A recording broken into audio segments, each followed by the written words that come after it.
There was once,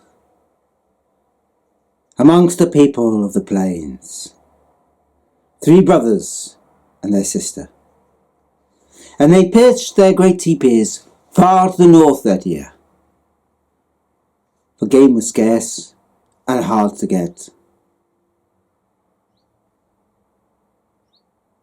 It had been a particularly cold and wet summer, when the eldest brother came in one day and put a small hair on the fire to his sister and said, "I went north today. I saw a footprint in the mud. Perhaps it was a bear." And he looked at his 2 brothers, and they nodded, as if they tried to convince themselves that it was true, that it was a bear, and not a Chinook, the most terrifying of all the mountain ogres, driven south by the summer to look for game.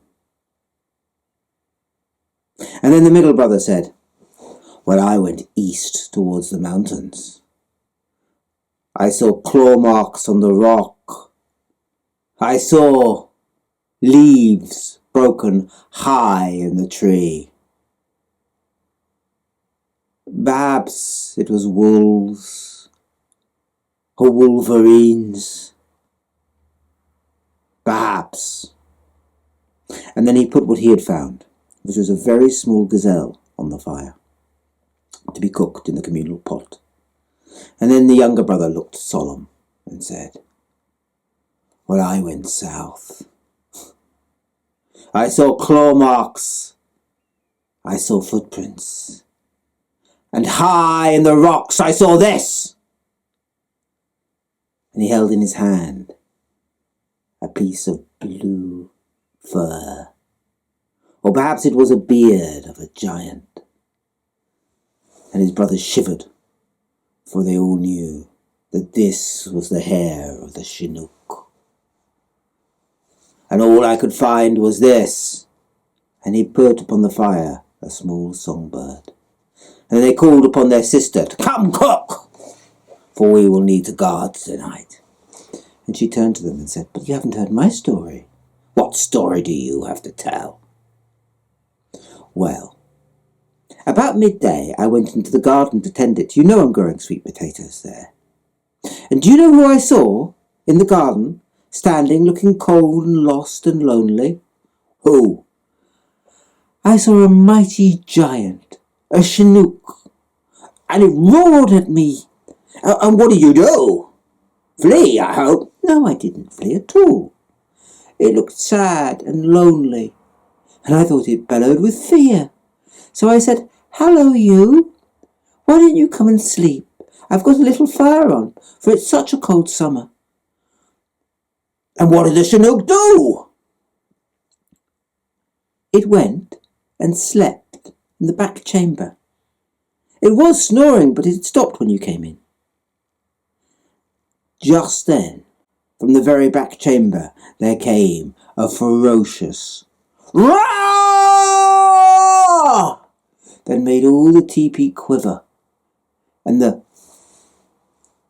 hanging that separated the back from the rest blow apart, and all the brothers ran out of their teepee and grabbed their weapons, spears and bows and sharp bone daggers, and they made back to the teepee. But the girl had just stayed and said, "Oh, you've woken up," to the great creature that was now standing in front of the mighty fire in the teepee, for this was their great lodge. "And you've woken up just in time to dinner. Do you want to eat with us, Mr. Chinook?"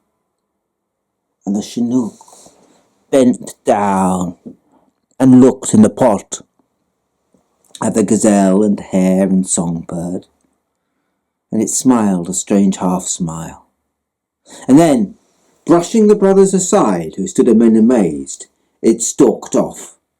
"Well, I'm glad we've got rid of him," said the eldest brother, "but it would have been more honourable to fight him. You always just think about fighting. I expect he's got to get some food. And sure enough, just as the meat was beginning to bubble, the Chinook came back, and all the brothers reached for their weapons yet again. But they saw in his hand he had 2 reindeer, and he had already cleaned them, and come with 2 staves to make a spit. And then he gave the reindeer with great gentleness to the girl, and she roasted them there on the fire. And the Chinook, monster of the north, shared its food with the 3 brothers and their sister, there in the teepee in the north. Well, from that moment on, the Chinook stayed around.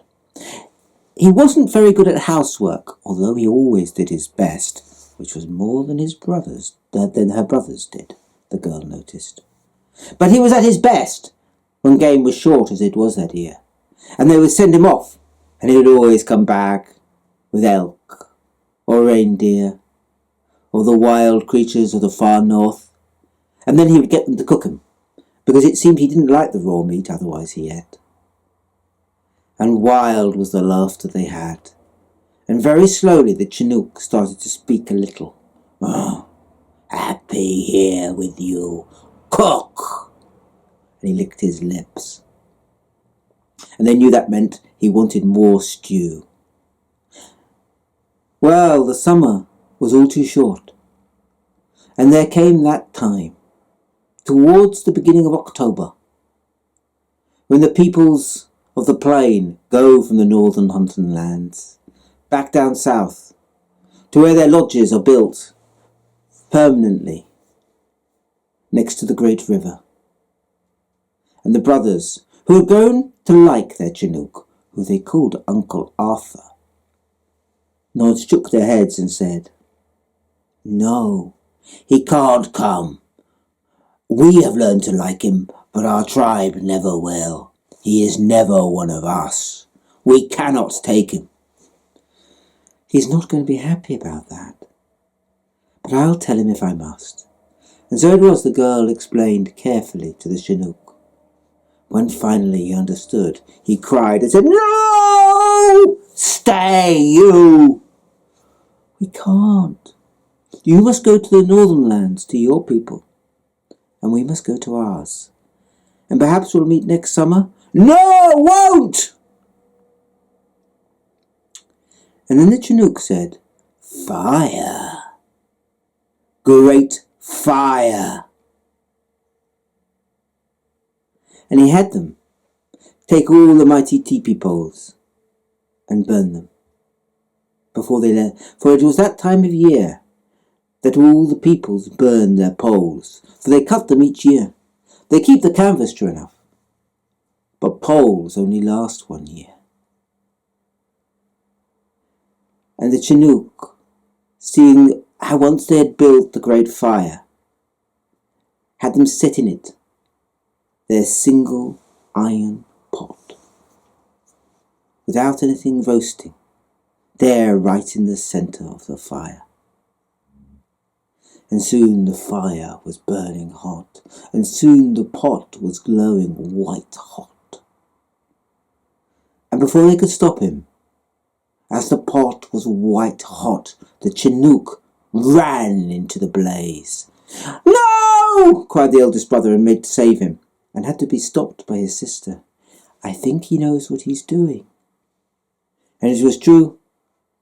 Standing in the middle of the fire, standing on the pot, the Chinook wasn't burning but melting. Great rivulets of ice fell off it, as if it was a glacier. And as the ice fell off, the fire started to go out. More and more ice fell off, but less and less fire there was, until there came that perfect moment. Just as the wood was extinguished, the fire went out of its own accord, and the Chinook was no more. And the brothers cried their eyes out, but the girl sat and watched the big pot. And suddenly, when it stopped glowing red, she saw a figure stand out of them. It was a human soul, clothed now in meat of men. And it stepped out and said, "I am your Uncle Arthur. Can I stay with thee?" And so it was they took their Uncle Arthur home in happiness, glad that the Chinook was free once again to be a human.